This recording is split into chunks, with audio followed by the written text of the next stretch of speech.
Alright, so there's a good reason why I take my time making cuts on specimen stones like this, and what I mean by that is you can't just replace it. In fact, you literally can't replace the stone. You'd have to change the design and everything and replant everything. Not to mention hiring a crane to get this out and get another one in. Like, it's just, this is a, how would you say, a no fuck up type of project, right? So I have to be extra cautious. If I try to rush any type of cuts or splits, I could totally compromise the stone. So that's why I'm taking my time. But if you look at the layering, this is like a sedimentary dolomitic limestone. So you can see some of the bedding here. This would be like horizontally, it came out of the ground like that or like that, right? I don't know which one, but obviously what that entails is, even though this is like metamorphosed to the point where it's almost on the same level of density and porosity as granite, or even less porous than granite, I think. I'm sure a geologist could clarify some of that. Sorry guys, I'm just coming off the holiday cold, but anyways, yeah, my allergies are bad too. But yeah, so what I've come to find out after thinking about this bedding more is there's, like I was talking about yesterday, there's a big risk in splitting this with feather and wedges. And there's even a risk if you had a 10-inch blade and you can cut all the way through, you would still need to support the underside. And as you can see here, there's nothing bearing the weight of my stone right at its splitting point, right? So this is a crucial part of splitting stone. I've been splitting stone for like 25 years, so I know what I'm talking about here. Trust me. If you try to split this stone right here with the weight of the stone bearing back here, you will risk splitting the stone on an angle all the way to that bearing point, right?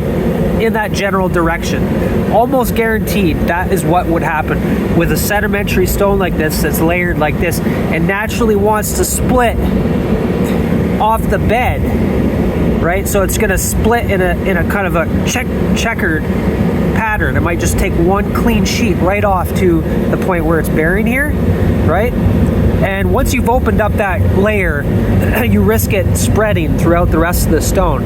Considering this is a cantilevered piece of stone, 7 feet up off the ground, and people, kids, families are going to be walking under this, I need to make sure that the strength of the stone is maintained in its original form. And I also need to observe if there's any fissures or cracks in this anywhere that could potentially be an issue down the road, which may need some kind of really complex type of maintenance to make sure that it remains safe, right? And that would be something else to think about. So my plan, sorry, I'm kind of out of breath, but my plan now is, instead of even being safe and splitting it right here, because I was going to cut my channel out to there, drill the rest of the way. Just drilling has the risk of blowing out past my line, but it should be generally okay. It's usually like with a 5/8 bit, it could be like a 2 to 3 inch blowout, right? And so I mean, but the bigger risk is that if it doesn't split super, like on my bearing point, right, it could go past my line. So first I need to make sure that I get a support system underneath the stone to this point, and generally right about there. Like if it's a 2x6 or something, you want to make sure that the weight bears behind the line where you want to keep the stone versus in front where you want to lose the stone. So yeah, so the point needs to be about from there to there. I need to find a piece of lumber, I need to get it in there, I need to shim it up, make sure that the weight is bearing on that and not this, right?